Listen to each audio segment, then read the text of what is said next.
Père céleste, Père de gloire, ô Dieu, lorsque l'un d'eux m'avait posé la question de savoir si cette présence ne me disait rien, je lui ai dit que cela me rappelait étrangement la puissante présence terrible du Seigneur Jésus, comme lorsqu'il m'avait promis en Punga en 97 qu'il me prendra vivant, ô Dieu Tout-Puissant.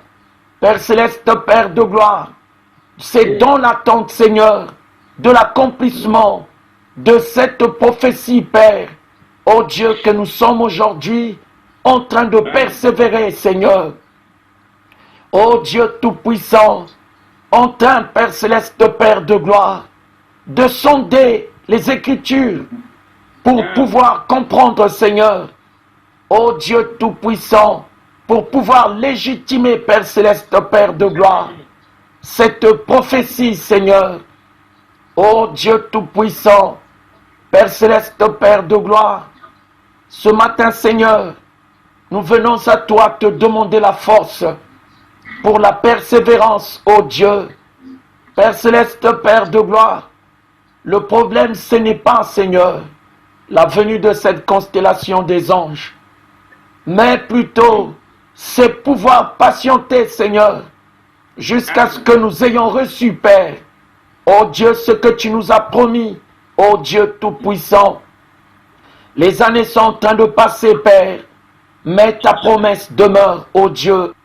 C'est pour cela, Seigneur, que nous venons à toi, comme Josué, Caleb, ô Dieu, et les vivants, Père céleste, Père de gloire, qui ne devaient pas mourir, ô Dieu Tout-Puissant, parce que tu avais donné ta parole éternelle, mon Dieu. Ô Père céleste, Père de gloire, que eux verront le pays que tu avais promis, Seigneur, donné à Abraham, à Isaac et à Jacob.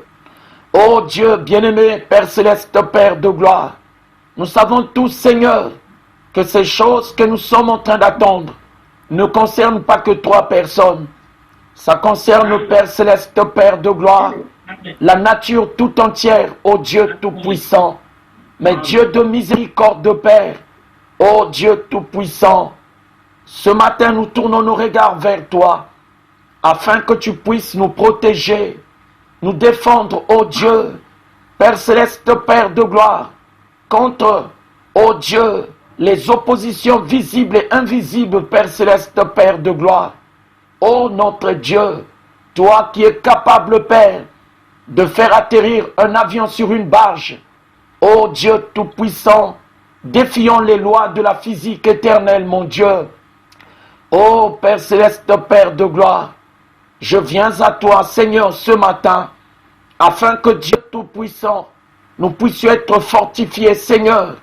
Ô Dieu bien-aimé, Père céleste, Père de gloire, Seigneur, ô Dieu Tout-Puissant, éternel, mon Dieu, je te prie, Père, ô Dieu Tout-Puissant, de donner l'intelligence à mes frères, ô Dieu, et à tous ceux qui, un jour ou l'autre, Seigneur, pourront écouter ces partages, ô Dieu, Père céleste, Père de gloire, afin qu'ils aient une intelligence enrichie, Seigneur, pour comprendre, Père céleste, Père de gloire, ce grand sujet de la fin du temps, qui est le Christ, ô Dieu Tout-Puissant, celui que nous ne connaissons pas, Père céleste, Père de gloire. Ô Dieu bien-aimé, les prophètes ont prophétisé, effleurant, Seigneur, le Christ, ô Dieu. Ô Père céleste, Père de gloire, Jésus disait, la vie éternelle, c'est qu'ils te connaissent, toi, le seul vrai Dieu. Donc le Christ, ô Dieu Tout-Puissant, depuis la tête jusqu'à ta dernière orteil, ô Dieu bien-aimé. Père céleste, Père de gloire, ô Dieu Tout-Puissant, Moïse a demandé à te voir. Tu lui as dit, tu ne peux pas me voir maintenant et vivre.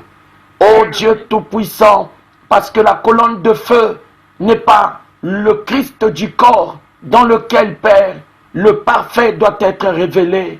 Ô Dieu Tout-Puissant, pour mener à terme, Père, le Christ.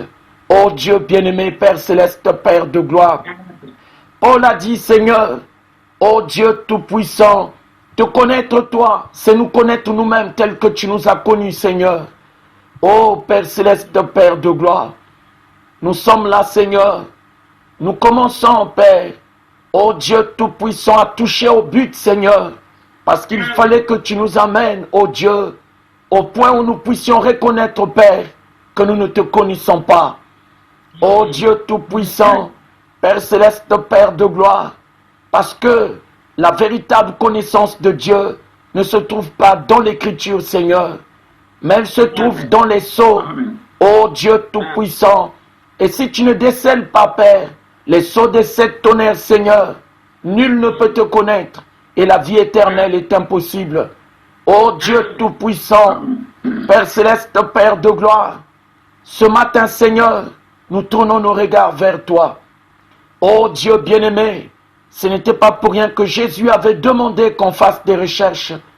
Ô Dieu, pour la justice et le royaume de Dieu, Père céleste, Père de gloire, et tu nous as révélé, Seigneur, que cela se trouve, Père, ô Dieu, dans l'arche d'Apocalypse 11, 15 à 19a. Ô Dieu Tout-Puissant, dans le testament des nouveaux cieux, de la nouvelle terre, Père céleste, Père de gloire. Ô Dieu Tout-Puissant, Dieu de miséricorde, Père, la nature tout entière est en train de soupirer. Ô Père céleste, Père de gloire, parce que tu avais promis, Seigneur, que tu vas réunir à nouveau les choses qui sont dans les cieux avec les choses qui sont sur la terre, mais dans le Christ, ô Dieu Tout-Puissant achevé, d'Apocalypse 17, ô Dieu, ô Père céleste, Père de gloire, même le prophète Branham, ô Dieu a effleuré cela, dont Monsieur est l'heure, dont Monsieur est le signe de la fin. Il a dit aujourd'hui, je vais vous parler de quelque chose que je ne connais pas.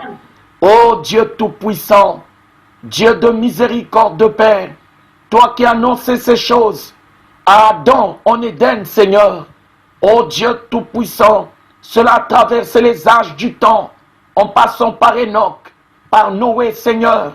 De Noé, cela est passé à Abraham.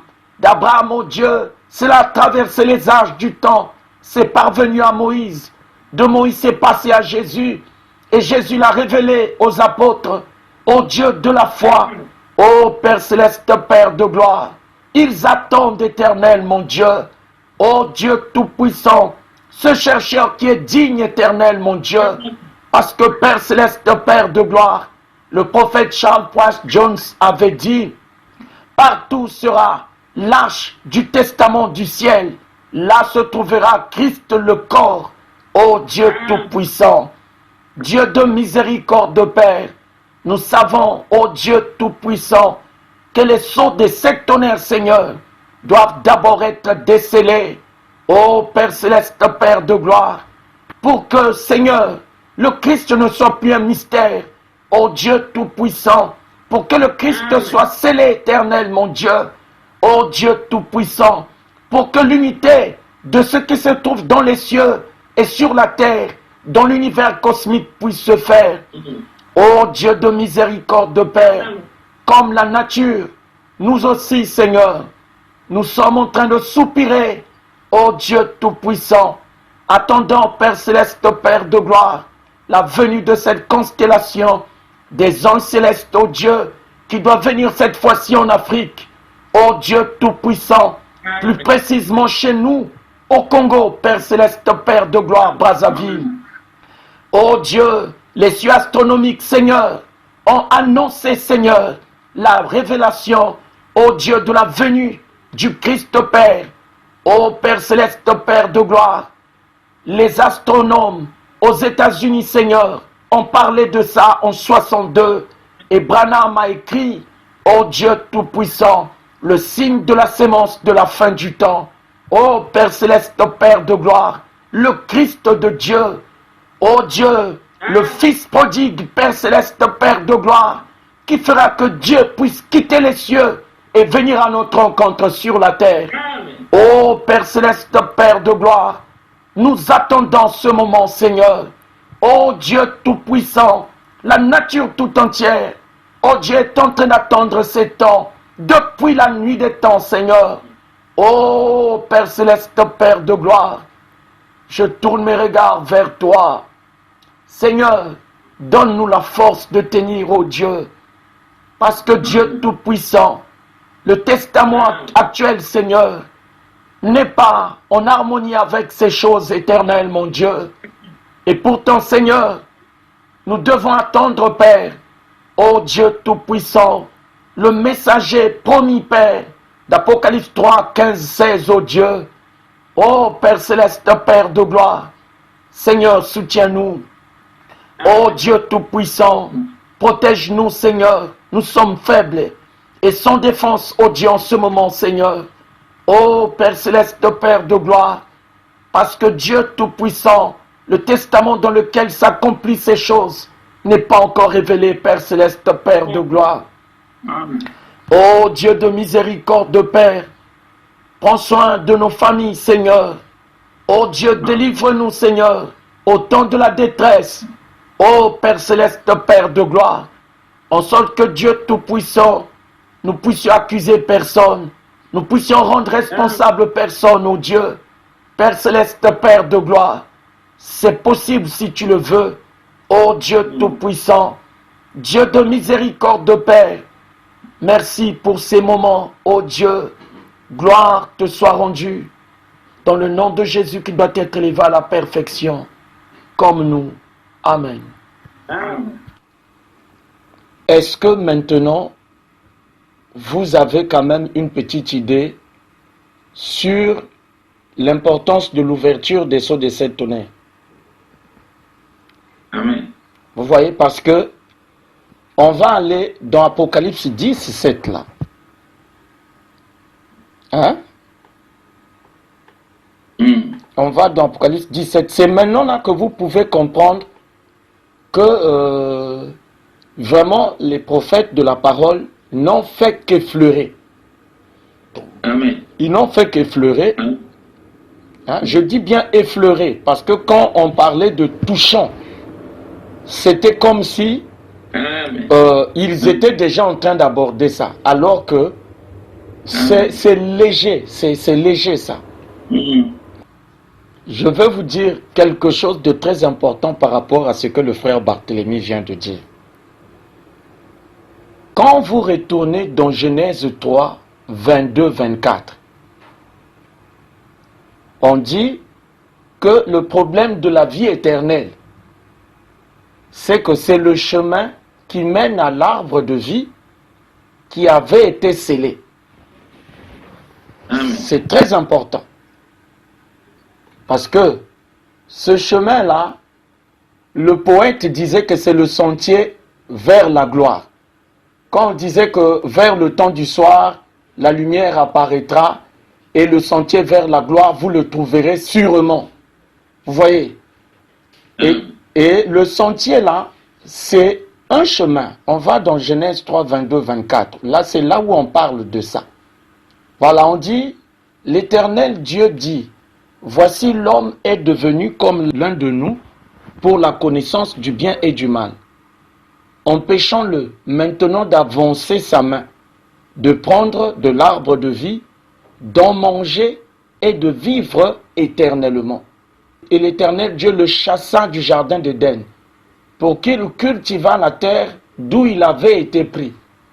C'est ainsi qu'il chassa Adam et il mit à l'orient du jardin d'Éden les chérubins qui agitent une épée flamboyante pour garder le chemin de l'arbre de vie. Est-ce que vous êtes avec moi? Amen. Vous êtes avec moi, s'il vous plaît? Edgar, je ne t'entends pas là, s'il te plaît. Amen. Voilà, j'aime bien ça parce que c'est un sujet qui est très important. Pourquoi? Parce que dans la Bible, c'est un sujet qu'on avait laissé en suspens. Le chemin de l'arbre de vie. Le chemin là. Hein? C'est très important. Le chemin de l'arbre de vie. Amen. Alors, n'oubliez pas, on parle aujourd'hui le chemin de l'arbre de vie. Parce que ici on dit, c'est Dieu qui empêche la vie éternelle dans la chair. Amen. C'est Dieu qui n'a jamais voulu que la chair et le sang vive éternellement. Parce que dans la parole, on dit, empêchons-le maintenant d'avancer sa main, de prendre de l'arbre de vie, d'en manger et de vivre éternellement. Amen. Donc la vie dans la chair et le sang ne peut pas être éternelle. Parce que Dieu a veillé à ce que cela soit impossible. Amen. Donc, la mort, c'est Dieu lui-même qui est l'auteur de la mort, du corps, de la chair et du sang. Parce qu'ici, on nous le dit autrement. Empêchons-le maintenant d'avancer sa main, de prendre de l'arbre de vie, d'en manger et de vivre éternellement. Et l'Éternel, Dieu le chassa du jardin d'Éden. Et ici, nous découvrons la vérité sur le jardin d'Éden. Vous voyez, Amen. le jardin d'Éden ici, on comprend que c'est les nouveaux cieux et la nouvelle terre. Parce que quand on le chasse du jardin d'Éden, on l'envoie maintenant sur la terre, d'où il avait été pris. Mais le jardin d'Éden est où? Parce qu'on dit, et l'Éternel Dieu le chassa du jardin d'Éden pour qu'il cultivât la terre, d'où il a été pris. Amen. Vous voyez, maintenant, moi je ne rentre pas dans ces obscurités-là, parce que on a un sujet très important à parler ici. Le chemin de l'arbre de vie. On va aller, Amen. parce que ça veut dire quoi? Celui qui découvre le chemin de l'arbre de vie, découvre le chemin du retour en Éden. Et en Éden, c'est là où se trouve l'arbre de vie. Amen. D'accord? Amen. Alors, on va aller dans Hébreux 9. Hébreux 9. On nous dit ceci. On nous dit ceci dans Hébreux 9. Dans Hébreux 9, 7 à 8. Écoutez, un frère peut le lire, hein? Je ne suis pas obligé de le lire. Et dans la seconde, le souverain sacrificateur qui entre une fois par an, non sans y porter du sang qu'il offre pour lui-même et pour les péchés du peuple. Le Saint-Esprit montrait par là que le chemin du lieu très saint n'était pas encore ouvert, tant que le premier tabernacle subsistait. Amen. Amen. Alors, ici, on nous apprend quelque chose. Parce que dans la Bible, il y a beaucoup de confusion au sujet de la vie éternelle. Puisque Amen. le testament du Sinaï, en tout cas, il n'y a pas la lumière là-dedans au sujet de la vie éternelle. Il y a plein d'obscurités. Il y a plein d'obscurités. Amen. La première alliance, dans Hébreux 9, 1, la première alliance avait aussi des ordonnances relatives au culte et le sanctuaire terrestre. Donc la première alliance est une alliance de quelle nature? Terrestre. Voilà, c'est la parole, la loi. Et c'est Paul Amen. lui-même qui donne le qualificatif de la nature de la parole. Vous voyez, Amen. la première alliance avait aussi des ordonnances relatives au culte et le sanctuaire terrestre. C'est par rapport à la terre. Amen. La parole n'a pas été révélée pour le ciel, non. Ça a été donné Amen. aux prophètes de la foi pour la terre. Et j'insiste beaucoup là-dessus, parce que je vais vous dire une chose. Pourquoi est-ce que le temps de la fin de la chair et du sang n'est pas venu au temps de Noé? Hein? Quand Dieu avait dit « la fin de toute chair est venue devant moi », il avait dit dans la parole. Mais comment, Amen. malgré cette parole-là, la chair a subsisté, elle a survécu? Savez-vous pourquoi? Non. Parce que c'était un exode du temps dans le temps. Ce n'était pas un exode de la sortie du temps pour entrer dans l'éternité. Parce que si l'exode de Noé était arrivé à la fin du temps pour retourner dans l'éternité, cela obligerait Dieu à lui rendre son corps céleste qui était perdu parce que l'éternité exige le corps céleste. Amen. Vous comprenez ça? Voilà pourquoi Amen. tous les exodes qui ont eu lieu dans les Écritures n'ont jamais donné lieu à l'adoption.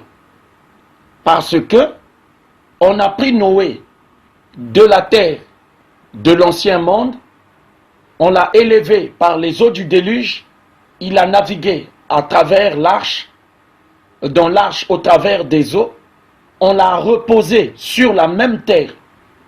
Vous voyez, est-ce que cette parole Amen. de la fin de la chair et du sang pouvait s'accomplir d'une manière achevée? Non.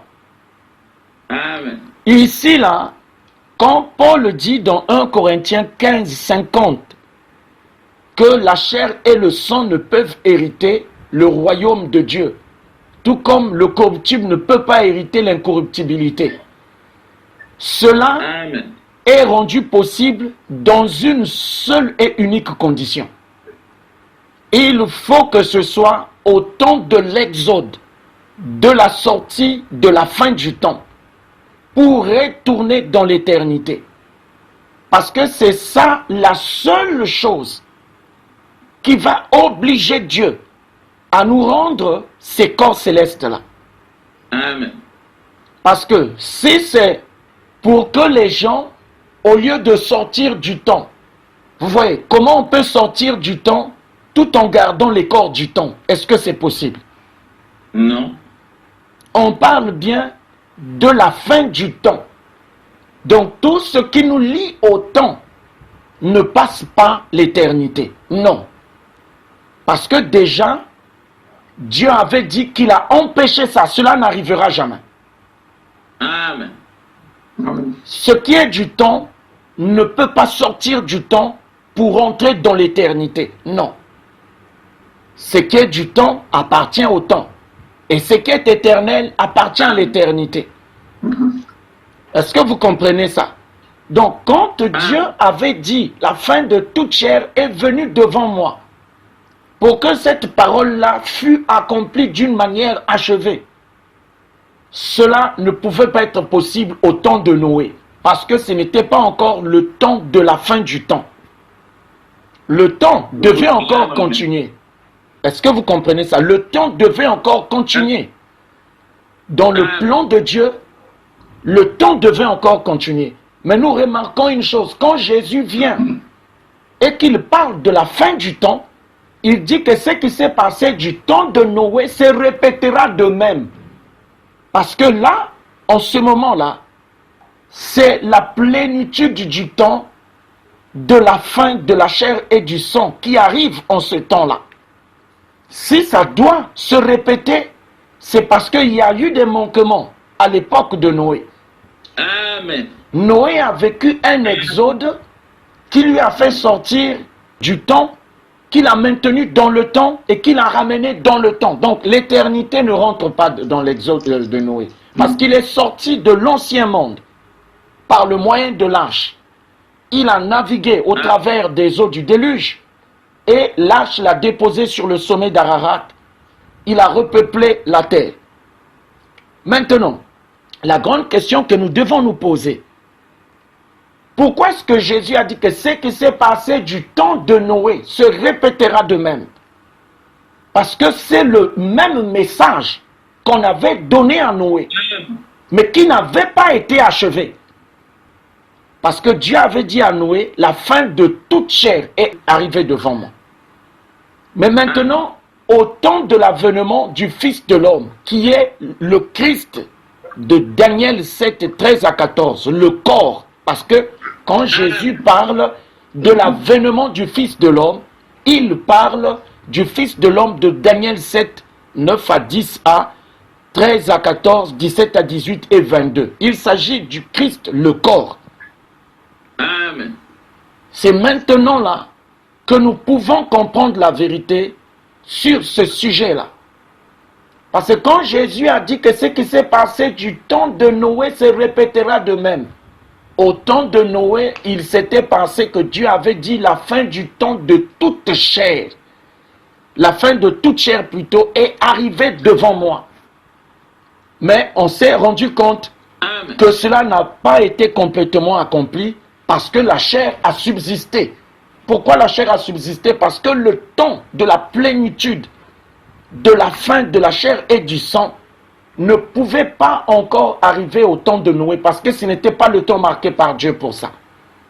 Amen. Et le temps marqué par Dieu pour ça, c'est le temps de la révélation, de l'achèvement de Christ, d'Apocalypse 17. C'est là, en ce temps-là, Amen. que la chair et le sang arrivent à leur paroxysme. Vous comprenez ça? Amen. Et quand Jésus parle que le Fils de l'homme sera manifesté, les gens s'attendent au retour de Jésus. Or, Jésus parle du Christ en tant que le corps de Dieu. Ici, il s'agit du Christ d'Apocalypse 17, qui doit être révélé seulement par l'ouverture des sceaux des 7 tonnerres.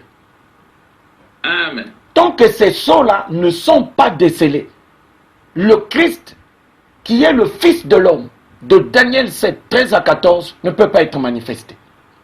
Est-ce que vous comprenez ça? Amen. Parce que c'est un sujet qui est très important, qu'on avait laissé comme ça là. Le chemin de l'arbre de vie. Or, le chemin de l'arbre de vie, mais c'est l'arche qui nous montre ce chemin-là. C'est l'arche qui le révèle. Amen. Parce que où se trouve l'arbre de vie? D'après le témoignage de Jean dans l'Apocalypse, l'arbre de vie se trouve dans la nouvelle création. Amen. Est-ce que vous comprenez ça? L'arbre de vie se trouve dans la nouvelle création. Si vous allez dans Apocalypse 22, vous verrez que Jean, dans sa vision lointaine, on lui montre que l'arbre de vie se trouve dans les nouveaux cieux et la nouvelle terre. Mais maintenant, pour passer Amen. de l'ancienne création à la nouvelle création, là où se trouve l'arbre de vie, le chemin qui mène à l'arbre de vie là, c'est l'arche d'Apocalypse 11, 15 à 19a, qui doit venir pour nous révéler à travers la fin du temps, par l'ébranlement, ce chemin-là. Amen. Parce qu'aujourd'hui, nous avons découvert une chose, que l'ébranlement d'Agé 2, 6 à 8a, d'Hébreux 12, 26 à 28a, c'est ça la traversée du Jourdain. Amen.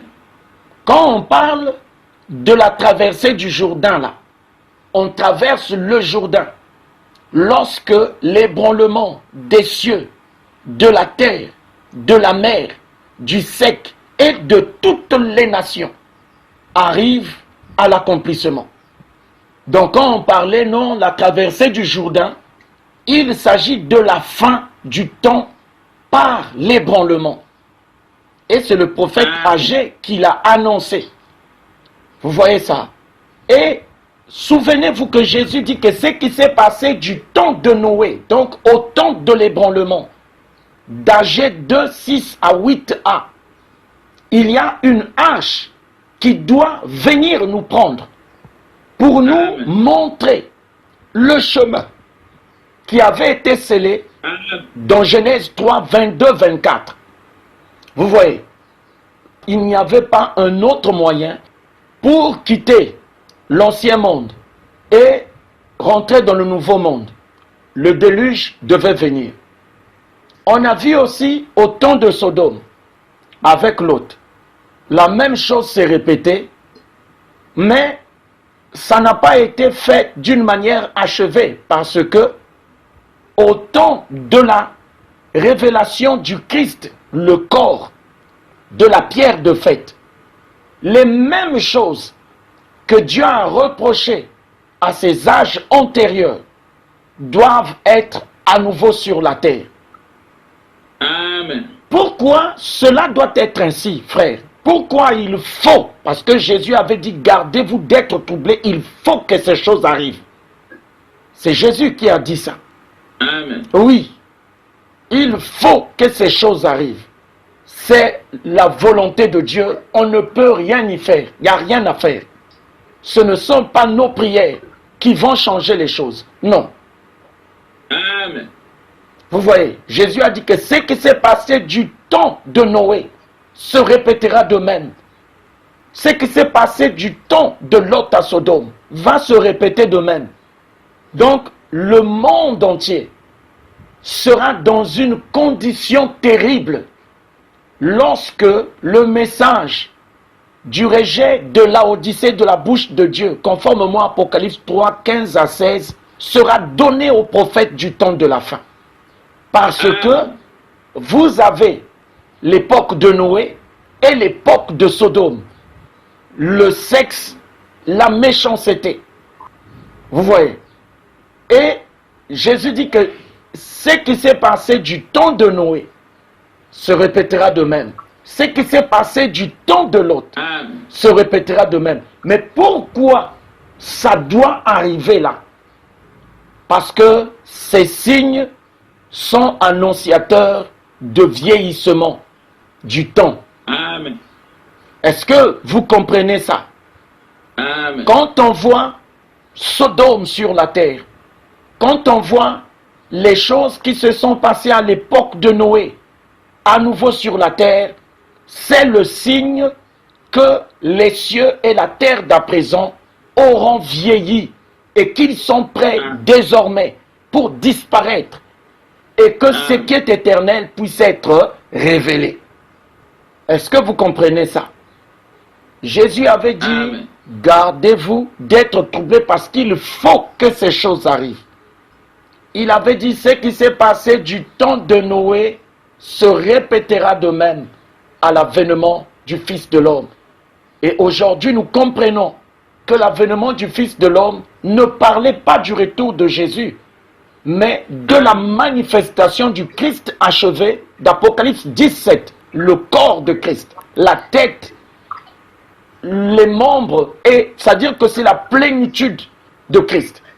Amen. Voilà pourquoi les gens du message du prophète Branham n'ont pas compris. Oh non, il avait tourné le dos à la tente, c'est ça le signe de la manifestation du Fils de l'homme. Non, non, non, non, non, non. Ce n'est pas ça le signe de la manifestation du Fils de l'homme. Le signe de la manifestation du Fils de l'homme, c'est l'ouverture des sceaux des sept tonnerres. Amen. Parce que le Fils de l'homme est manifesté au temps de la fin du temps. Et qu'est-ce qui nous introduit au temps de la fin du temps? C'est l'ouverture des sceaux des sept tonnerres. Tant que ces sceaux-là ne sont pas révélés, on n'est pas encore au temps de la fin. Le 24 mars 1963, Branham a prophétisé sur ça. Il dit le reste. Il reste encore des sceaux. C'est pas encore terminé. Amen. Et cela confirme ce que le prophète Charles Poage Jones avait dit. Il dit l'achèvement d'une chose telle que la rédemption est rendue abstraite et omise par les sceaux apocalyptiques. Voilà pourquoi, comme l'Esprit de Dieu ouvrira sceau après sceau, quels sont les sceaux que l'Esprit de Dieu, Amen. qui est l'ancien des jours, le parfait, doit rentrer en scène pour ouvrir? Mais c'est les sceaux des sept tonnerres, parce qu'on avait dit à Daniel, scelle le livre jusqu'au temps de la fin. Si le prophète Branham était le prophète de la fin du temps, il serait le prophète de la fin de l'ébranlement d'Agé 2, 6 à 8a. Amen. Hébreux 12, 26 à 28a. Et il l'a dit dans l'exposé des 7 âges des assemblées du chandelier d'or. Il a dit qu'après que les 7 tableaux prophétiques de Jean 33 seront terminés, complètement accomplis, il ne restera plus qu'une seule chose. Hébreux 12, 26 à 28a. C'est là, après ces 7 tableaux prophétiques de Jean 33, que le messager de la fin du temps rentre en scène.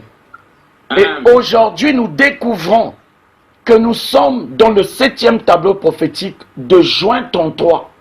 On est dans le 7e. Amen. Les États-Unis sont à leur fin. Ils sont en déclin là. Déjà, la Chine est devenue la plus grande puissance industrielle du monde. Amen. Monsieur Donald Trump a beau essayer de se battre, il ne réussira pas. Il a même lancé la devise là. Make America Great Again. Vous voyez ça? Ils se sont rendus compte que l'Amérique n'est plus cette grande puissance qu'elle était avant, au point que Trump a initié le mouvement de MAGA, Make America Great Again. Amen. Again à nouveau, mais ils ne réussiront pas. Parce qu'on est rentré maintenant dans la phase de la déchéance des États-Unis. Ils vont à leur fin. Amen. Et même au niveau de Hollywood, ils sont en train de jouer des films en prémonition de la fin nucléaire des États-Unis. Vous voyez, ils anticipent cette fin-là. Ils imaginent des scénarios, comment ça peut arriver. Ils ont joué des films dans lesquels ils ont impliqué les Nord-Coréens. Vous voyez ça? On est arrivé dans le 7e tableau prophétique, chez Branham. Vous voyez? Amen. Donc ici, quand Jésus dit que ce qui s'est passé du temps de Noé se répétera de même, souvenez-vous qu'au temps de Noé, le Christ a été préfiguré par toute une famille. Ce n'était plus un individu, s'il vous plaît. Amen. Oui, parce que pour sortir de l'ancienne création et entrer dans la nouvelle création, il faut être en Christ. On a vu ça dans l'alliance de Genèse 17. C'est seulement après la vieillesse d'Abraham qu'on lui avait donné un nom nouveau et qu'ils avaient rajeuni. Donc c'était une figure de ce qui doit se faire une fois qu'on sera entré en Christ dans la rédemption de l'adoption. Vous voyez? Et ici nous découvrons une chose, que le salut de la Pentecôte ne nous fait pas entrer dans le Christ, le corps de l'achèvement. D'Apocalypse 17. Non. C'est la rédemption de l'adoption ou la rédemption dans laquelle a lieu la restitution de nos corps physiques célestes. La Pentecôte ne l'a pas fait. Vous voyez, du temps de Noé, Dieu avait dit la fin de toute chair est venue devant moi. Est-ce que c'était arrivé? Non. La chair a survécu. Du temps de Lot à Sodome, Dieu avait dit que je vais détruire Sodome à cause de leur méchanceté, tout ça là. Est-ce que cela s'est arrêté là? Non. On se rend compte que là où nous sommes arrivés là, les mêmes choses qui s'étaient passées du temps de Noé, les mêmes choses qui s'étaient passées du temps de Lot à Sodome, sont à nouveau là sur le terrain aujourd'hui. Et ça se passe devant nous. L'homosexualité a été légalisée là. Les hommes se marient désormais entre eux, les femmes se marient entre elles, c'est officiel. Vous voyez ça? Amen. Et Jésus dit que c'est en ces temps-là que le Fils de l'homme, c'est-à-dire le Christ d'Apocalypse 17, sera achevé. Amen. Donc, cette fois-ci, c'est la fin achevée de la chair et du sang qui doit arriver. Vous voyez ça? Mais maintenant, comment ça va arriver? Amen. C'est maintenant là le problème. C'est ça le secret que Dieu détient seul. Est-ce que vous me suivez? Amen. Alors, ici, on est en train de parler du chemin de l'arbre de vie. On nous dit, la première alliance avait aussi des ordonnances relatives au culte et le sanctuaire terrestre. Or, au temps de la fin, le testament là que nous voyons dans Apocalypse 11, 15 à 19a, on peut le lire. Le 7e ange sonna de la trompette, et il y eut dans le ciel de fortes voix qui disaient: le royaume du monde est remis à notre Seigneur et à son Christ, et il régnera au siècle des siècles. Et les 24 vieillards qui étaient assis devant Dieu sur leur trône se prosternèrent sur leur face. Et ils adorèrent Dieu en disant, nous te rendons grâce, Seigneur Dieu Tout-Puissant, qui est et qui était et qui sera, de ce que tu as saisi ta grande puissance et pris possession de ton règne. Les nations se sont irritées et ta colère est venue, et le temps est venu de juger les morts, de récompenser tes serviteurs, les prophètes, les saints et ceux qui craignent ton nom, les petits et les grands, et de détruire ceux qui détruisent la terre. Et le temple de Dieu dans le ciel fut ouvert, et l'arche de son alliance apparut dans son temple. Amen. Et il y eut des éclairs, des tonnerres, un tremblement de terre et une forte grêle. Amen. Voilà. Cette arche-là, c'est l'arche de quel testament? Est-ce que c'est l'arche du testament du Sinaï ou c'est l'arche du testament d'Hébreux 9 que Paul parle? Vous voyez ça? Parce que c'est très important. Écoutez, j'aimerais revenir ici toujours sur le Christ. Nous avons dit qu'au temps de Noé, lorsque Dieu a annoncé la fin de la chair et du sang à Noé, il fallait normalement qu'ils entrent en Christ. Est-ce que vous me suivez? Amen. Oui. Amen. C'est le moment approprié pour entrer en Christ. Amen. Parce que Jésus, quand il parle de la manifestation ou de la révélation du Fils de l'homme, il parle ici du Christ d'Apocalypse 17 qui doit parvenir à l'achèvement en ce temps-là. Amen. Quand Jésus dit que ce qui s'est passé du temps de Noé se répétera, ce qui s'est passé du temps de Lot se répétera, le Fils de l'homme sera manifesté. Quand Jésus parle de la manifestation du Fils de l'homme, il parle du Fils de l'homme de Daniel 7, 13 à 14 qui est révélé à la venue du parfait. Amen. Normalement, quand on avait dit à Noé de rentrer dans l'arche, c'était là le moment où il fallait qu'on leur donne les corps célestes. Mais ils n'auraient pas eu besoin de ces corps célestes-là, puisque une fois que vous rentrez dans ces corps célestes-là, vous ne pouvez plus rester dans le temps. Vous retournez dans l'éternité. Amen. Vous voyez ça? Tout comme Lot. Quand on lui dit de sortir de Sodome, quand la pluie de feu de soufre commence à tomber, normalement, pour que ceux qui étaient à Sodome et Gomorrhe ne puissent plus jamais revenir, Dieu devait faire quoi? Mais Dieu devait leur donner des corps célestes. Amen. Vous voyez? Or, est-ce que Dieu l'a fait au temps de Noé? Non. Est-ce que Dieu l'a fait au temps de Sodome? Non, il ne l'a pas fait. Même Israël, lorsqu'Israël traverse le Jourdain avec Josué pour quitter le pays de Moab et pour entrer au pays de Canaan qui était le type de la nouvelle création de Dieu. Normalement, lorsque ils sont sortis des tentes pour traverser le Jourdain au travers de l'arche, Dieu devait faire quoi? Dieu devait leur donner normalement des corps célestes pour qu'ils puissent entrer dans le repos de Dieu. Amen. Est-ce que Dieu l'a fait? Non, Non. il ne l'a pas fait. Amen. Parce que en Christ, normalement, on n'est plus censé garder nos vieilles identités et nos racines avec la création actuelle. Est-ce que Amen. les fins qui ont eu lieu dans l'histoire de la Bible nous ont donné des corps nouveaux dans la chair physiquement? Est-ce que ça avait déjà eu lieu? Non. Amen.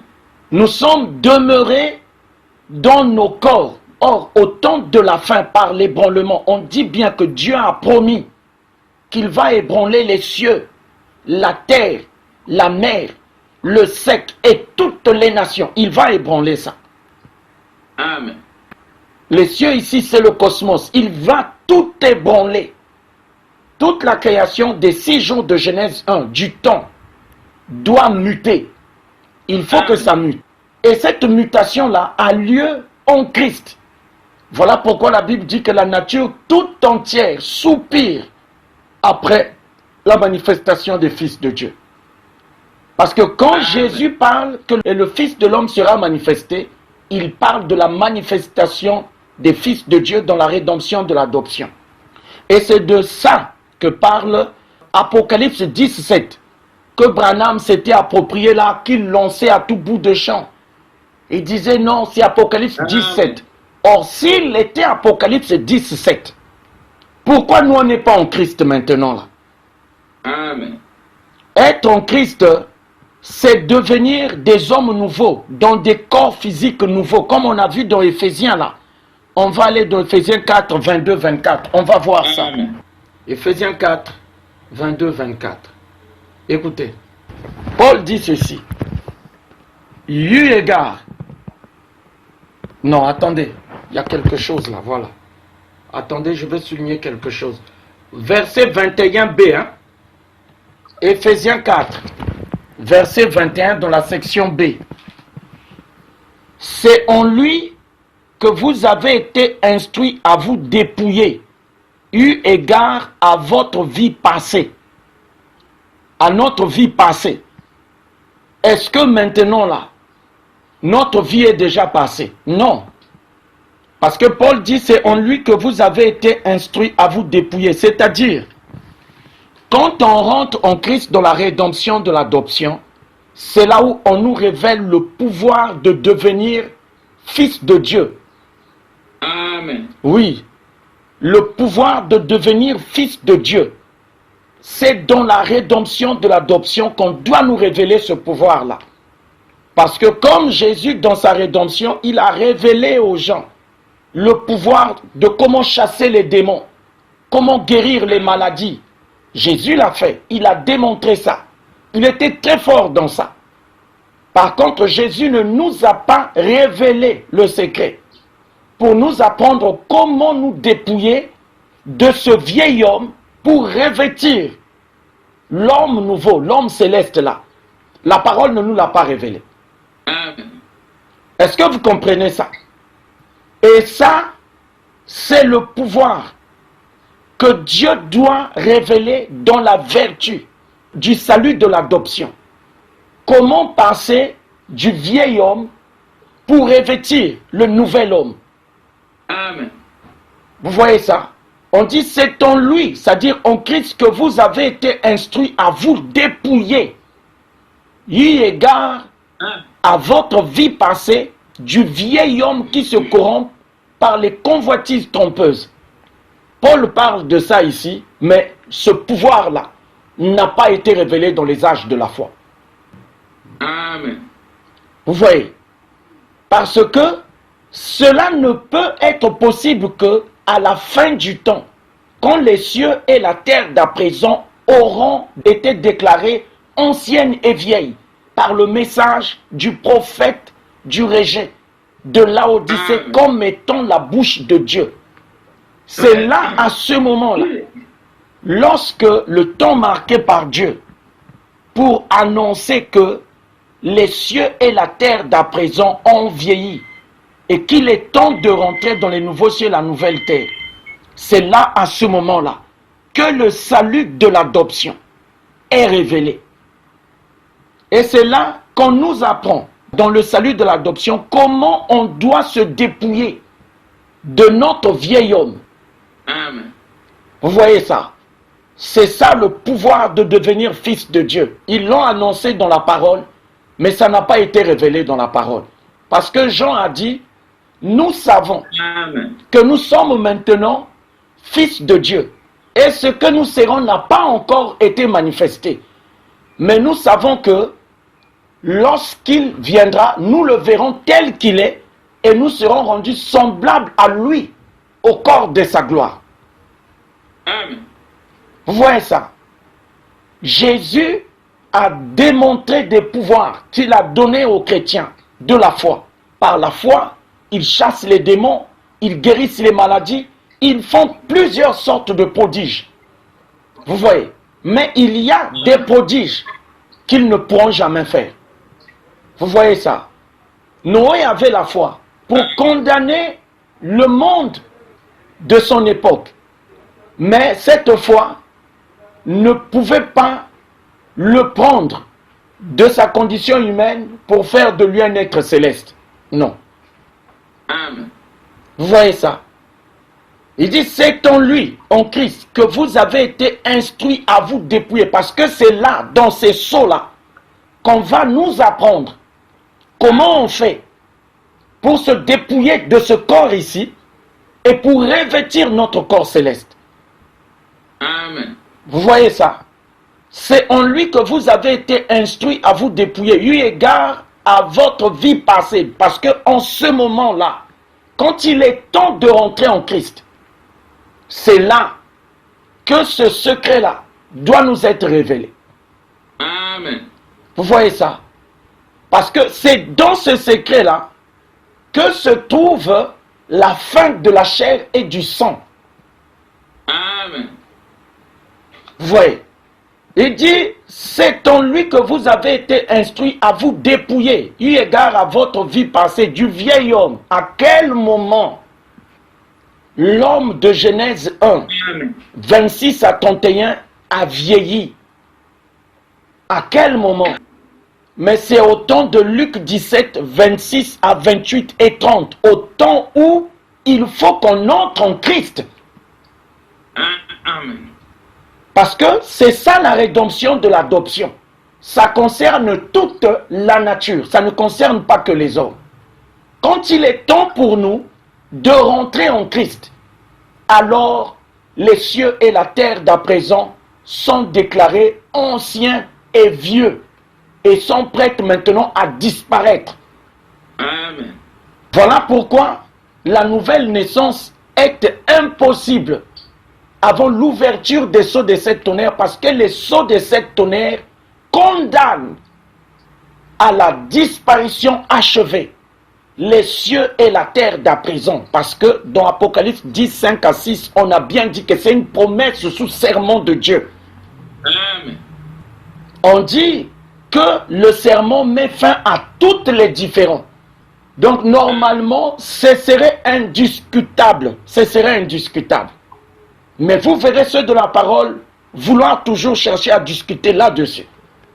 Non, le prophète Branham, c'est lui Apocalypse 17.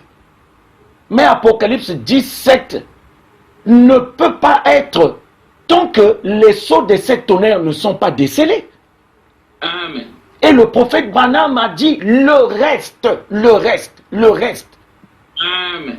sera connu juste vers le moment où Jésus-Christ réapparaîtra sur la... Il y a un reste des sceaux. Amen. Voilà le problème. On entre quand en Christ? Parce que dans le baptême du Saint-Esprit, nous on disait non, celui qui a été baptisé du Saint-Esprit, c'est mon frère en Christ. Vous voyez? Mais là, Jésus nous montre clairement à quel moment s'accomplit. 2 Corinthiens 5, 16 à 17. Ça s'accomplit à l'avènement du Fils de l'homme, c'est-à-dire au temps de l'achèvement du corps de Christ, conformément à Apocalypse 10, 3 à 7. Donc il faut pour cela que les sceaux de sept tonnerres soient décelés, que les anges des chauffards puissent rentrer en scène, et que le parfait puisse venir. Et la Bible dit que c'est ce que Dieu avait promis à ses serviteurs, les prophètes. Il leur avait fait cette promesse. Donc, les gens comme les Branham, là où ils sont là, dans leur tombe, ils sont en train d'attendre que nous puissions recevoir la promesse de l'ouverture des sceaux de sept tonnerres, pour que le Christ de Daniel 7, 13 à 14 puisse être révélé en tant que corps des saints, parvenu à l'achèvement, et non des croyants. Amen. Parce que c'est Branham qui, en parlant de la révélation du mystère de Dieu à son niveau, avait dit qu'il y a 3 desseins à ça. Il y a la révélation de Dieu à l'humanité, il y a la prééminence de Christ sur son corps de croyants, et il y a la restauration du royaume de Dieu. Non. Il ne connaît rien de tout ça, parce que ce sont les sceaux des sept tonnerres qui détiennent cette vérité-là. Amen. Vous voyez ça? Et l'Esprit insiste en moi pour vous dire cette vérité-là. Quand on dit qu'on est en Christ, cela n'est pas possible avant le temps de la fin de toutes choses conformément à AG 2, 6 à 8a, d'accord? Hébreux 12, 26 à 28a. La fin de toutes choses dans le sens de la mutation, parce que toute chose doit rentrer en Christ.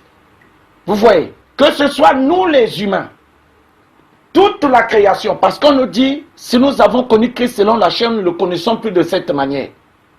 Amen. Vous savez, c'est une déclaration qui est très très grave. Pourquoi je dis que c'est une déclaration qui est très très grave? Nous avons connu le bien et le mal que par notre vie dans la chair. Amen. Vrai ou faux? Amen. Et on a parlé de l'enfer et du ciel par rapport à notre vie selon la chair et non selon notre entrée en Christ. Amen. Maintenant, on nous dit que si nous avons connu Christ selon la chair, nous ne le connaissons plus de cette manière. Amen. Imaginez un peu. C'est grave, frère. Qu'adviendra-t-il donc de ceux qui sont morts que nous avons appréciés, jugés bons ou mauvais par rapport à leur vie selon la chair, par rapport au bien et au mal? Amen. Qu'est-ce qui arrive? Parce qu'on nous dit quelque chose dans 2 Corinthiens 5, 16 à 17. On va là-bas. Dans 2 Corinthiens, frère Bach, tu peux prendre 2 Corinthiens 5, 16 à 17. Nous ne connaissons personne selon la chair. Et si nous avons connu Christ selon la chair, maintenant nous ne le connaissons plus de cette manière. Amen. Si quelqu'un est en Christ, il est une nouvelle créature. Les choses anciennes sont passées. Amen. Voici toutes choses sont devenues nouvelles. Amen. C'est grave ça. C'est très grave. Toutes ces choses que Paul parle là, ça ne concerne même pas la dispensation de la foi. Amen. Parce que dans la dispensation de la foi, on est resté dans la chair. On a bien vu ça. Qu'avec Noé, quand Dieu avait dit la fin du temps de toute chair est venue devant moi, ce n'est pas arrivé puisque Dieu avait épargné Noé dans sa chair en le faisant entrer dans l'arche. On a vu la même chose du temps de Lot à Sodome. Maintenant, il se passe que Jésus nous dit quelque chose de très important.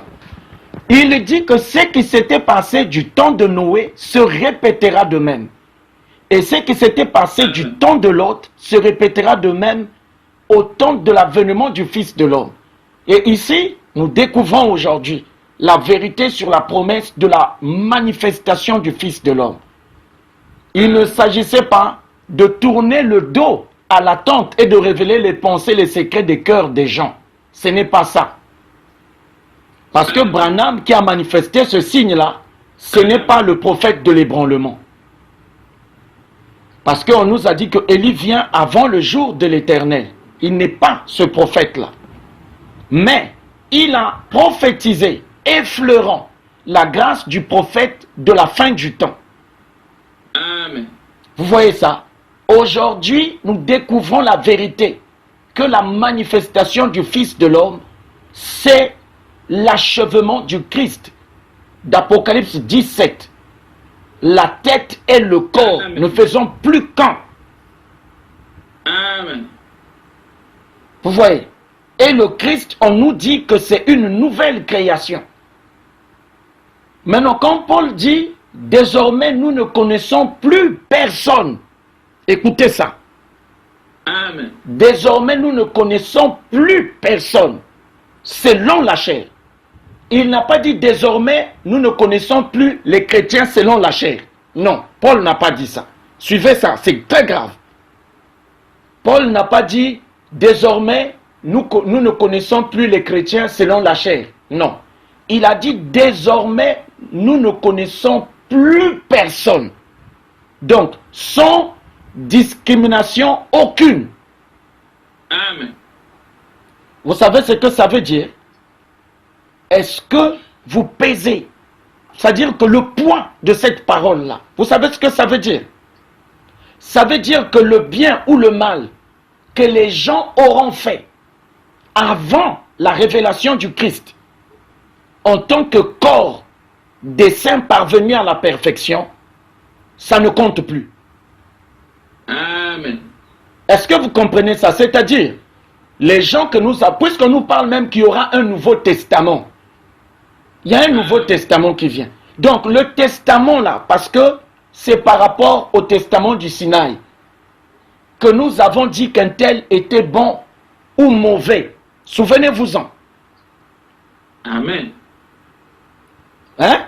On a traité les gens de païens, tout ça là. C'est par rapport à ce testament-là. Maintenant, on vient, on nous dit que ce testament-là, au temps de la fin, est vieux et il doit disparaître. Il ne compte plus. Il y a un autre testament qui rentre en vigueur. Vous savez quoi? C'est grave.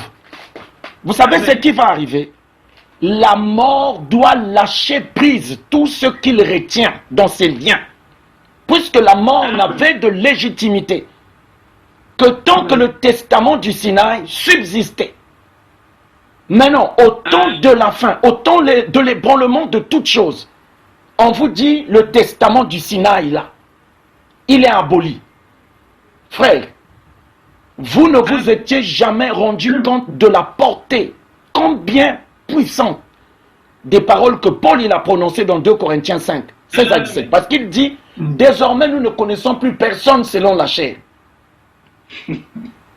Parce que c'est par rapport au testament du Sinaï que nous avons apprécié les gens. Nous les avons jugés. Nous avons dit qu'un tel est bon. Nous avons dit qu'un tel est mauvais. Le diable n'existe que dans le testament du Sinaï. C'est là où il y a le diable. Les démons aussi, ce n'est que dans ce testament-là. Maintenant, on vient, on nous dit, ce testament-là est terminé, il est aboli. Maintenant, là, il y a le testament du sanctuaire céleste qui arrive. Frère, est-ce que vous vous étiez déjà imaginé ça? La mort ne pourra plus retenir les morts. Amen. Est-ce que vous comprenez ça? Amen. Voilà pourquoi on parle de l'ébranlement, parce que même le séjour des morts sera ébranlé jusque dans ses fondements. Amen. Parce que ceux qui étaient partis là, ils seront obligés de revenir. Amen. Ils seront obligés de revenir puisque le testament qui les maintenait dans la mort, dans le séjour des morts, en enfer où est-ce que vous voulez là, il est aboli. Amen. Parce qu'on vous dit, nous ne connaissons plus personne selon la chair. Parce que un tel, il aimait les femmes, il était mauvais. C'est une connaissance selon la chair en dehors de Christ. Amen. Amen. Est-ce que vous comprenez ça? Mais maintenant, on vient, on dit la fin de la chair et du sang arrive d'une manière achevée. Ce que vous avez connu selon la chair, désormais, vous ne les connaissez plus de cette manière. Il y a une autre connaissance de ces gens. Frère, c'est grave. Le jour où un tel message est délivré officiellement par Dieu à un prophète, la mort est foutue. Amen. Parce que tous ceux qui sont morts vont revenir, ils reviennent. Amen. Pourquoi? Mais le chemin de l'arbre de vie s'ouvre à ce moment-là. Amen. Les gens pensent que le chemin de l'arbre de vie devait rester indéfiniment scellé. Non, non, non, non, non, non, non, non, non. Dieu avait prévu un temps qui doit venir où il va desceller le chemin de l'arbre de vie. Vous voyez? Mais pour manger l'arbre de vie, il faut d'abord être vivant. Amen. Amen. Amen. Tu es mort, tu n'as plus de corps physique, mais tu vas manger l'arbre de vie comment? Si l'arbre de la connaissance du bien et du mal avait été mangé dans la chair, mais l'arbre de vie aussi, on doit le manger dans la chair. Amen. Vous voyez ça? On doit, Amen. pour qu'on ne puisse plus mourir, parce que c'est ce qu'on appelait autrefois aussi le sceau de la circoncision. Amen. Vous voyez ça? Les gens, quand Paul dit ça, les gens ne se sont jamais rendus compte de la puissante portée de ces paroles-là. Amen. Ils disent là, oh non, moi je suis en Christ, je suis devenu une nouvelle créature. Quelle nouvelle créature? Tu es toujours le même homme là. Amen. Tu es toujours le même homme. Ta vie n'est pas encore passée puisque c'est la vie du souffle. La corruption, Amen. c'est une création. Les gens ne doivent pas, les religieux là ne doivent pas tromper les gens. La corruption, c'est une création. C'est la création des 6 jours de Genèse 1. Parce que la Bible dit que la nature tout entière soupire en attendant la manifestation du Fils de Dieu parce qu'elle a été soumise à la vanité. Dans la servitude de la corruption. La corruption, c'est une création. Amen. Hein? Notre homme actuel, là, quand il meurt, il doit pourrir. Parce qu'on a dit il est tiré de la poussière, il doit retourner à la poussière. Mais pour qu'il retourne à la poussière, il faut qu'il puisse se corrompre. Amen. Les gens ne savent pas que la mort a été donnée pendant un temps. Mais lorsque le prophète de la fin du temps viendra avec son message, c'est vrai, les cieux cosmiques, la terre, la mer, toutes les nations seront ébranlées. Et les morts, c'est-à-dire que quel que soit ce qu'ils aient été, parce qu'on a dit désormais on ne connaît plus personne selon la chair, Amen. ils vont revenir. Amen. Ils reviendront.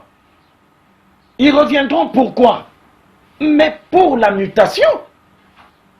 Amen.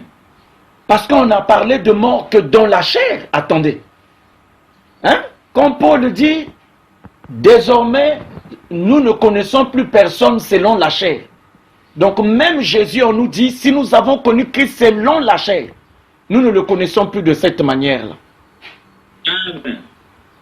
À quel moment s'accomplissent ces paroles de Paul? Mais ça s'accomplit au temps de la fin. Amen. Quand les sceaux des 7 tonnerres sont révélés. Mais si Branham était Apocalypse 17, qu'est-ce qu'il fait dans l'attente puisque le message même des sceaux des 7 tonnerres, c'est la fin de la mort? Attendez. Le messager, son message sont un. Amen. Tu es le messager des sceaux des 7 tonnerres et puis tu meurs. Non, arrêtez ça. Amen. Amen. Mais le message des sceaux des 7 tonnerres, c'est quoi? C'est annoncer la fin du temps, c'est-à-dire la fin de la mort. Amen. La mort n'a de pouvoir que tant que le temps subsiste. Amen. La mort n'est pas éternelle. Il n'y a d'éternel que la vie. Il n'y a d'éternel que la vie. La mort est temporelle.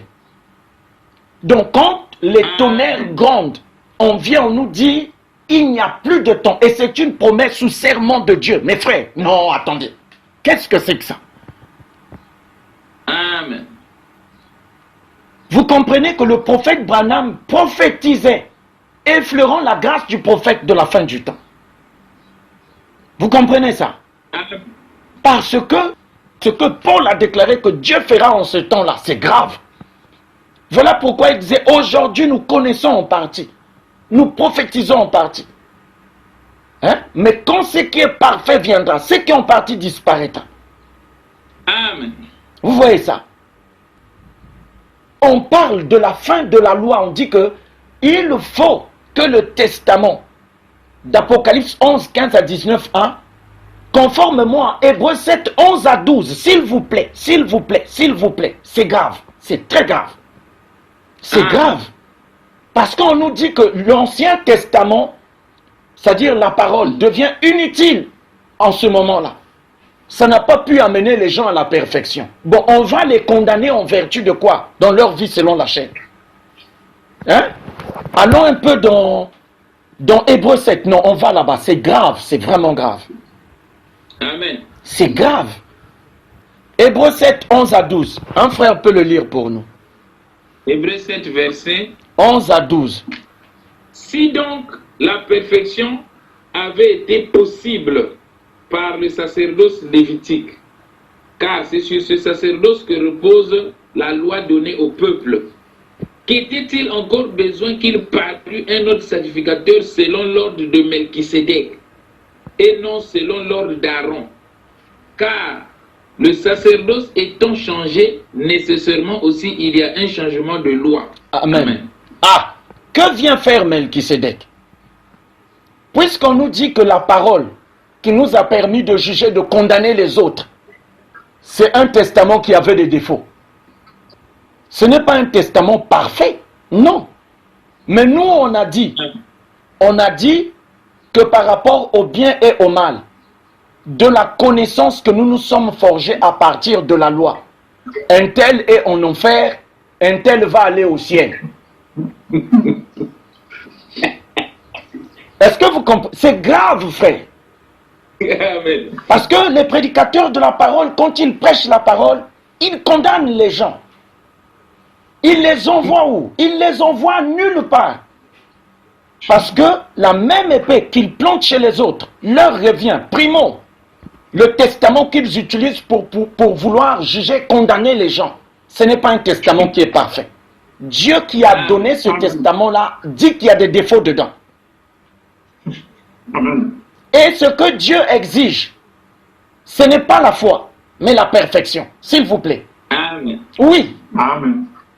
Eux, qu'est-ce qu'ils exigent des gens qu'ils jugent, qu'ils condamnent? En tout cas, ce n'est pas la perfection, mais ils exigent la foi. Or, ici, nous découvrons que tout cela, à la foi de quel témoignage a été rendu, même eux, Amen. ils n'ont pas reçu les choses promises. Ils ne sont pas rentrés dans le pays là. Amen. Au point que pour qu'ils y entrent, il faut qu'on puisse carrément annuler le testament sur lequel eux, ils s'appuyaient là pour dire, voilà, nous, c'est nous, pas les autres. Parce que nous, on a cru. Parce que nous, on a fait ceci. Ah, nous croyons ça là. Non. Quand le parfait vient, il abolit tout ça. Frère, mais qu'est-ce qui légitime la mort? Paul dit, autrefois, sans loi, je vivais. Mais quand le commandement vint, je mourus. On va dans Romains 7. Non, c'est grave ça, c'est grave. C'est grave. On va dans Romains 7. On va dans Romains 7. On va dans Romains 7, s'il vous plaît. On va dans Romains 7. On s'attend à des grands bouleversements. Hein? Amen. On s'attend à des grands bouleversements là, s'il vous plaît. Au temps de la fin, oh là là, c'est grave ça c'est très grave. En tout cas, c'est grave. Dans Romains 7, hein? Écoutez, dans Romains 7, du verset, écoutez, au verset 7, non, commençons par le verset 6. Romains 7, verset 6 à 9. Non, excusez-moi. Romains 7, verset 6 à 10. Suivez bien, suivez bien. Suivez bien ce que Paul dit là. Il a dit des choses là qui ne concernent pas leur dispensation. Parce que jusqu'à Paul, la parole n'a pas encore vieilli. Or, on sait que la rupture de continuité de la parole, c'est à l'ouverture des sceaux des sept tonnerres. C'est là où la parole est abolie. Amen. Écoutez, hein, frère Barthélemy, lis Romains 7, verset 6 à 10. Écoutez ça. Mais maintenant, nous avons été dégagés de la loi, étant morts à cette loi sous laquelle nous étions retenus, de sorte que nous servons dans un esprit nouveau et non selon la lettre qui a vieilli. Arrête-toi d'abord là. Arrête-toi d'abord là. À quel moment on est dégagé de la loi? C'est quand quoi? La lettre à quoi? A vieilli. À quel moment la lettre a vieilli? Vous voyez? Amen. Autant de là. Mais maintenant, nous avons été dégagés de la loi. L'ont-ils été? Où le sommes-nous maintenant là? Puisqu'on meurt. Pourquoi on meurt? Si nous étions déjà dégagés de la loi, pourquoi on meurt? Parce que Jésus a même dit, hein, ne croyez pas que moi je suis venu pour abolir la loi. Non. Moi je suis venu pour accomplir la loi. Il n'est pas venu pour abolir ça. Mais ce que dit Paul ici, dans Romains 7, 6 à 10, c'est grave. Il parle, il prophétise en fait de l'âge où le testament de la loi sera dégagé. Ça va arriver. Même maintenant, nous avons été dégagés de la loi. Vous voyez, de sorte que nous servons dans un esprit nouveau et non selon la lettre qui a vieilli. Or, le ministère de la mort et de la condamnation, c'est quoi? C'est les écritures des lettres gravées sur les tables de pierre. Vous voyez ça? Que dirons-nous donc? Amen. La loi est-elle péché? Loin de là. Mais je n'ai connu le péché que par la loi, s'il vous plaît. Amen. Car je n'aurais pas connu la convoitise si la loi nous dit tu ne convoiteras point. Et le péché, saisissant l'occasion, produisit en moi par le commandement toutes sortes de convoitises. Car sans loi, le péché est mort. Amen. Pour moi, étant autrefois sans loi, je vivais. Amen. Écoutez ça bien. Ceux qui s'accrochent au testament du Sinaï là, pensant que la justice de la foi est celle qui leur donne le droit à l'héritage dans le Christ. C'est faux. C'est un héritage pour la mort. Amen. Vous voyez ça?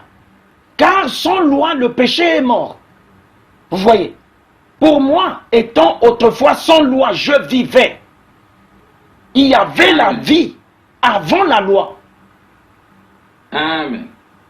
Vous voyez ça? Mais quand le commandement vint, le péché reprit vie et moi je mourus.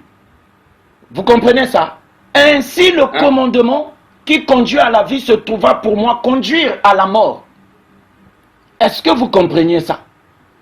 Amen. Maintenant, on vient, Melchisédek apparaît pour nous dégager de la loi, parce qu'on dit le sacerdoce étant changé, Amen. il y a aussi nécessairement changement de loi, parce que c'est là, à ce moment-là, que la lettre a vieilli, que les sceaux doivent être ouverts en ce moment-là. Frère, qu'est-ce qui va arriver en ce temps-là quand le parfait viendra? Hein? Qu'est-ce qui arrivera? On va dans 1 Corinthiens 15. Dans 1 Corinthiens 15, on va voir quelque chose là-bas. On s'attend à de grands ébranlements. Là, Amen. en tout cas, si le testament du Sinaï est aboli, mais la mort ne peut plus faire quoi que ce soit. La mort ne peut plus faire quoi que ce soit. Vous rappelez d'une chose, que lorsque le prophète Branham parlait de la résurrection de Lazare, quand Jésus s'est tenu debout là, devant la tombe de Lazare, quand on lui disait, il doit déjà sentir mauvais, Jésus a dit, ne croyez-vous pas que je suis la vie et la résurrection? Amen. Quand il a dit Lazare sort, le prophète Branham dit la corruption avait reconnu son maître. Amen. Amen. Est-ce que vous me suivez là? Amen. Maintenant dites-moi, qui a soumis la création à la vanité, à la servitude de la corruption? C'est qui? C'est le diable ou c'est la parole? Amen. Hein? La corruption a son maître. Qui est le maître de la corruption? C'est pas Satan. Amen. C'est Jésus. C'est lui. Quand la corruption a entendu la voix de son maître, il s'est arrêté là, il dit non, non, non, non, non, on arrête. Le maître a dit on laisse. Amen. Et Lazare est redevenu net et il est sorti de la tombe sans odeur. Maintenant, on vous dit que même Jésus, qui détenait ces choses-là, vieillira et il passera. Même Jésus. Parce qu'on nous dit, si nous avons connu Christ selon la chair, désormais nous ne le connaissons plus de cette manière. C'est la question que le frère Barthélemy avait parlé concernant le double parfait de Jésus. Quand il disait, est-ce que c'est Melchisédek? En substance, on peut dire oui, parce que le double parfait de Jésus serait Melchisédek. Mais moi, je vous ai dit, on attend l'ouverture des sceaux. Amen. Parce que Melchisédek, c'est celui qui ne vieillit jamais. Amen. Amen. Vous voyez ça? Qu'est-ce qui va arriver au temps de la manifestation de Christ, le Fils de l'homme, de Daniel 7, 13 à 14, que nous, dans la parole, on avait à tort confondu avec le retour de Jésus. Oh non frère, il avait tourné le dos à l'attente, il discernait les pensées, les secrets des cœurs des gens. Et la mort a continué. Ah non. Et le temps a continué. Ah non. Jésus a dit que ce qui s'est passé du temps de Lot à Sodome se répétera de même. Ce qui s'est passé du temps de Noé va se répéter. Vous voyez ça? La mort touche à sa fin. Hein? Amen. Hein? La mort n'est pas éternelle. Il n'y a d'éternel que la vie. Amen. Amen. Parce que les gens, non, ils sont morts dans l'espérance de la résurrection. Que tu aies cru ou que tu n'aies pas cru.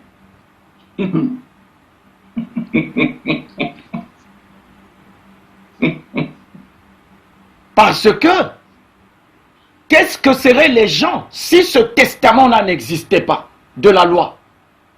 Parce que Paul est clair, autrefois, sans ce testament, il y avait la vie.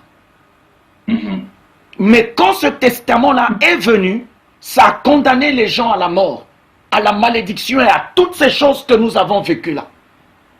Amen. Amen. Mais le chemin de l'arbre de vie ne sera pas fermé pour l'éternité parce que le temps n'est pas l'éternité. Non. Amen. Ce chemin-là s'ouvre au temps de la fin. Les 7 tonnerres, lorsqu'ils grondent, c'est la fin du temps de la mort. La mort est terminée à ce temps-là. Parce que c'est le temps de la manifestation du Christ en tant que corps qui doit s'unir à la pierre fêtière. Vous voyez ça? Amen. La mort doit déposer les armes en ce temps-là. Il doit se rendre. Et la Bible dit même que la mort et le séjour des morts seront jetés dans les temps de feu. Parce que ce n'est pas éternel ça. Mais maintenant, qui doit amener la fin de la loi? C'est le parfait. Amen. Amen. Il faut que la pierre de fête puisse venir. Vous voyez, le chemin de l'arbre de vie, c'est un chemin qui est réel, il existe. Mais il faut l'arche d'Apocalypse 11, 15 à 19a, conformément à la prophétie du prophète Charles Price Jones. Il dit là où sera le corps de Christ, il y aura la nécessité pour l'arche d'Apocalypse 11, 15 à 19a d'y être. Amen. Vous comprenez ça? Parce que c'est cette arche-là qui va ouvrir le chemin pour qu'on puisse passer. Comme Israël a passé au travers des eaux du Jourdain en crue pendant les pluies de la moisson pour quitter la terre de Moab et entrer dans le pays de Canaan. On a vu que la même chose s'est passée aussi au temps de Noé. C'est l'arche qui s'est faufilée au travers des eaux du déluge qui leur conduisait. L'arche connaît le chemin de l'arbre de vie. C'est l'arche d'Apocalypse 11, 15 à 19a. Vous voyez, c'est lui, c'est elle qui va nous révéler le chemin de la sortie du Saint pour entrer dans le Saint des Saints.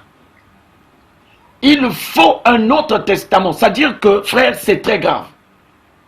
Imaginez un peu aujourd'hui, l'Esprit Saint vient dire, le testament du Sinaï est aboli, il est terminé. Frère, si vous étiez en prison et que la loi qui vous condamnait à faire la prison est abolie, qu'est-ce qui va arriver? Qu'est-ce qui advient de vous? Amen. La liberté. Vous êtes libre. Amen. Parce qu'on nous dit désormais nous ne connaissons plus personne selon la chair. Parce que on a parlé de l'enfer et du ciel là à cause de la chair. Non, un tel n'ira pas au ciel. Pourquoi? Il n'a pas obéi au commandement, tout ça là. Mais on nous dit que la vie éternelle, l'arbre de vie, ne peut pas être en même temps avec la parole. Non. Les gens ont voulu une loi de justice. Ils ont perdu la vie éternelle. Parce qu'on ne peut pas avoir la vie éternelle en même temps qu'on pratique les commandements de la justice, de la loi. Non. Non. Jésus, on ne lui reproche rien. Il est même né virginalement selon la chair. Mais on vous dit, si nous avons connu Christ selon la chair, nous ne le connaissons plus de cette manière-là. Alors que nous, on glorifie cette naissance-là. On dit, oh, vous voyez, c'était un homme parfait. Il était sans défaut. Il était ceci. Pourquoi il est destiné à vieillir? L'exigence de Dieu, hein, ce n'est pas la foi, c'est la perfection. Pour qu'on parvienne à cette perfection-là, on nous dit que la chair et le sang doivent disparaître. Même Jésus, que nous avons glorifié, c'est un homme bon, il a fait des miracles. Paul dit, si nous avons connu Christ selon la chair, à la fin du temps, au temps de l'achèvement du Christ, d'Apocalypse 17, nous ne le connaissons plus de cette manière. Parce que c'est une connaissance qui passe. Ce n'est pas la connaissance éternelle de Christ. Voilà pourquoi je vous ai dit que dans la parole, il n'y a rien de construit en Dieu. Il n'y a que des tentes. Même Jésus, c'est une tente. Amen. Mais regardez, ceux de la parole, ils sont convaincus que Jésus, c'est l'édifice éternel. Vous voyez ça? On va dans 1 Corinthiens 15 là, il y a quelque chose là-bas. C'est très grave. C'est grave. Ces choses-là ne sont pas arrivées en leur temps.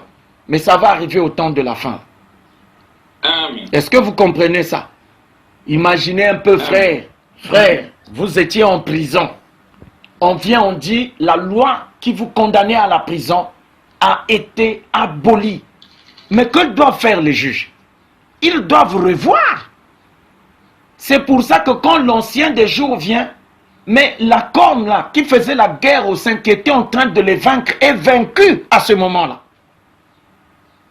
Vous ne pouvez pas vaincre la mort dans le terrain de la parole. C'est pas possible.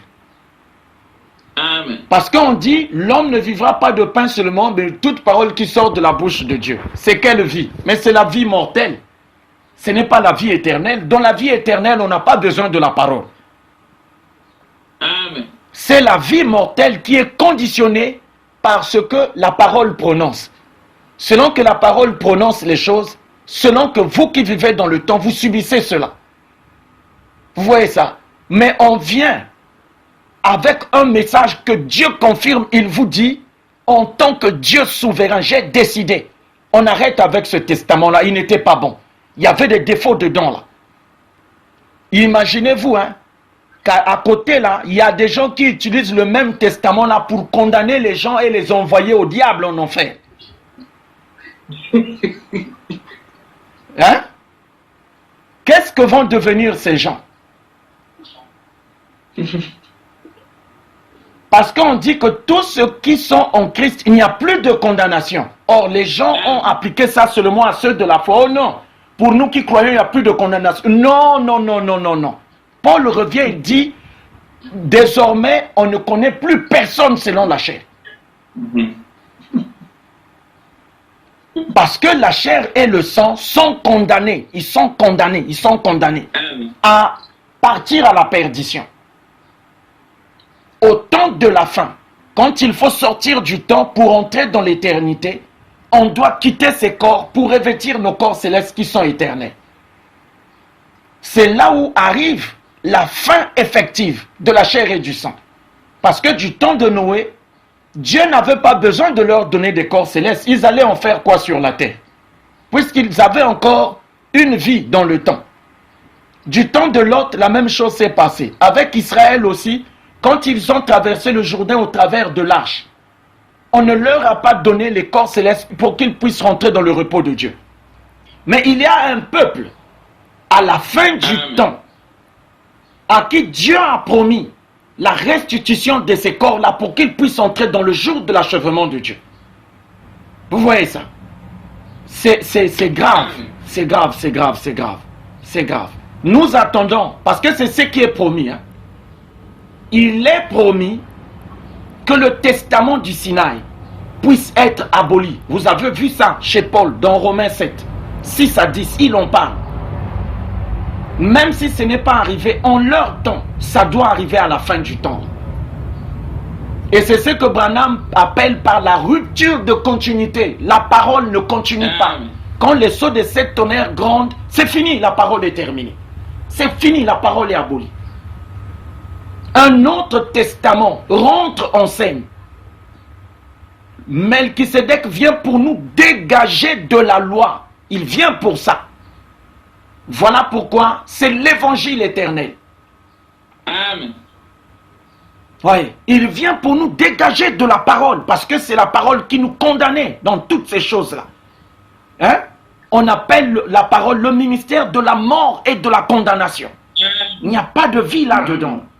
Voilà pourquoi l'ouverture des sceaux des 7 tonnerres, on parle de rupture de continuité. Branham dit, la parole même n'en parle pas. Vous voyez ça? Nous n'avons jamais pesé la portée des paroles de Paul. On les lisait comme ça. On les lisait comme ça. Quand on dit que un autre testament arrive parce que la loi doit être abolie. Mais si la loi doit être abolie, tous ceux qui ont été condamnés par la loi, ils seront comment à ce moment-là? Vous voyez? Si ça n'a pas été la justice de Dieu, même pour ceux qui ont eu la foi, pourquoi ça va être la justice de Dieu pour ceux qui n'en avaient pas? Est-ce que vous comprenez ça? Voilà pourquoi la Bible dit la nature tout entière, c'est la nature tout entière qui attend ça. Pour être délivré de la servitude, de la corruption, il faut que ce testament-là s'arrête. Vous voyez? Quelle que soit la durée du temps de la vie de Moïse, sa mort est écrite dans les Écritures. Parce qu'on dit la patience c'est la longueur du temps. Moïse, même s'il va vivre 10 000 ans, il ne passe pas l'éternité. Il doit mourir. Quelle que soit la façon que la parole est en train de nous massacrer là, par rapport au bien et au mal, il y a une rupture de continuité de la parole qui existe, qui a été promis, qui a été annoncé. Ça doit arriver. Vous voyez ça? Il dit, écoutez, 1 Corinthiens 15, 50 à 55. Écoutez, ce que je dis, frère, c'est que la chair et le sang ne peuvent hériter le royaume de Dieu. Et que la corruption n'hérite pas l'incorruptibilité. Voici, je vous dis un mystère. Nous ne mourrons pas tous, mais tous nous serons changés. Ah, pourquoi ceux-là ne vont pas mourir? Pourquoi ceux-là ne mourront pas? Vous comprenez ça? Quand les 7 tonnerres grondent et que leurs sceaux sont décelés, la mort est terminée. Tu ne peux plus mourir. Mais tu vas muter. Tu mutes. Tu ne meurs plus. Oh non, on t'a enterré. Non. Et on nous dit que voilà, le prophète Branham, c'est Apocalypse 17. Non, on arrête avec ça. S'il était Apocalypse 17, qu'est-ce qu'il fait dans une tombe? Il fait quoi? C'est lui-même qui avait dit le messager, son message 101. Amen. Hein? Tu es le prophète de la fin du temps. Tu es le témoin de l'ouverture des sceaux des 7 tonnerres qui annonce la fin de la mort. Et tu vas dans une tombe. Non, non, non. Là, en tout cas, Dieu n'est plus Dieu. Parce que c'est une promesse sous serment. Il n'y aura plus de temps. C'est une promesse sous serment. Et la Bible dit que le serment met fin à toutes les différends. Amen. Comment on en est arrivé là? Vous voyez? Il dit, ce que je dis frère, c'est que la chair et le sang ne peuvent hériter le royaume de Dieu. Et que la corruption n'hérite pas l'incorruptibilité. Voici, je vous dis un mystère, nous ne mourrons pas tous. Pourquoi ceux-là ne vont pas mourir? Parce que le chemin de l'arbre de vie sera comment? Révélé. Amen. Amen. On a bien dit que les chauffards nous ramènent la vie éternelle. Amen. Vous voyez ça? Voici, je vous dis un mystère, nous ne mourrons pas tous. Pourquoi ceux-là ne mourront pas? Parce qu'un autre testament rentre en scène en ce moment-là. Amen. Vous voyez ça? Tout ce qui condamnait, parce que avant, moi j'annonçais ces choses-là, je ne faisais pas attention à ça. Un jour, le Saint-Esprit m'a dit, toi tu parles de la fin de la loi. Parce que quand tu dis, il y a un autre testament qui va venir, alors qu'adviendra-t-il? Est-ce que tu t'es déjà posé la question de savoir qu'adviendra-t-il de ceux qui ont été condamnés? Parce qu'on dit, ils ont rejeté la grâce, ils sont condamnés pour l'éternité. Qu'est-ce qui leur condamné pour l'éternité? C'est quoi? Amen. Qu'est-ce qu'ils ont écrit dans la parole? Qui n'est pas la parole qui a amené la condamnation? Parce que même les anges, on dit que non, ils ont perdu, les démons, ils ont perdu leur position quand Lucifer s'était rebellé, qu'il voulait se faire égal à Dieu. Tout ça, c'est la loi, parce que la loi dit, l'Éternel est ton Dieu, tu n'auras pas d'autre Dieu devant ma face. Amen. Vous voyez ça? Non, les anges qui ont suivi Lucifer dans sa rébellion, parce qu'il voulait se faire Dieu, il est venu ici, ainsi de suite. Tout ça, c'est la loi. Amen. Tout ça, c'est la loi. Maintenant, imaginez un peu. Quand on dit tu n'auras pas d'autre Dieu devant ma face, on te dit la loi là, c'est aboli. Frère, non, non, non, non. Amen. C'est grave, ça, c'est grave. Hein? Amen. Quand on vient, on te dit que tout ça, c'est aboli. Voici le Nouveau Testament qui doit te prendre d'ici pour te ramener au paradis de Dieu. Est-ce que vous comprenez ça? Amen. Hein? Les gens, on a parlé là, c'est comme si la mort, c'est une chose qui n'a pas de fin. Non, la mort a une fin. Ces vieilles tombes là, un jour, les gens en sortiront. Amen. Vous voyez ça? Parce que ce qui leur maintient dedans est destiné à l'abolition. Vous voyez? Oh, le sorcier avait mangé un tel, il avait tué. Tout ce qu'ils font là, c'est multiplié par 0. Parce que ces gens-là vont revenir. Amen. Et le testament qui maudissait les sorciers et tout ça là, ça sera aboli. Voilà pourquoi on dit, on ne pourra plus leur attribuer l'étiquette de sorcier, puisque la connaissance selon la chair n'est plus là. C'est le temps de la fin Amen. du temps. Un autre testament rentre en vigueur. Ils ne vont pas revenir pour reprendre les mêmes choses. Non. Parce que ça s'est passé du temps de Noé et du temps de Lot et du temps d'Israël dans notre humanité. Il y a, certains nous appellent, disent que voilà, la Terre c'est la planète de la répétition. Parce que si ce n'est pas une fin achevée, que la loi est abolie, que ceux qui étaient morts là reviennent à la vie pour refaire les mêmes choses, à quoi sera servi cette abolition-là? Amen. Non. La mort va lâcher ces gens parce que le chemin de l'arbre de vie est ouvert à ce moment-là. Amen. Il faut que nous puissions quitter ces tentes-là pour revêtir nos corps célestes originels et partir à la maison. Amen. Vous voyez ça? Il dit, voici ce que dit Paul. Nous ne mourrons pas tous, mais tous nous serons changés en un instant, en un clin d'œil, à la dernière trompette. La trompette sonnera et les morts ressusciteront incorruptibles. Les morts vont ressusciter. Quand la dernière trompette va retentir, parce que c'est là où le testament du Sinaï est aboli. Or, la mort est abolie pour tout le monde. Parce que Paul dit, désormais nous ne connaissons plus personne selon la chair. Ils doivent d'abord revenir.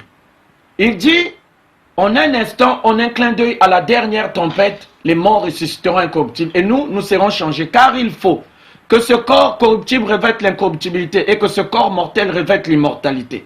Lorsque ce corps corruptible aura revêtu l'incorruptibilité et que ce corps mortel aura revêtu l'immortalité, alors s'accomplira la parole qui est écrite.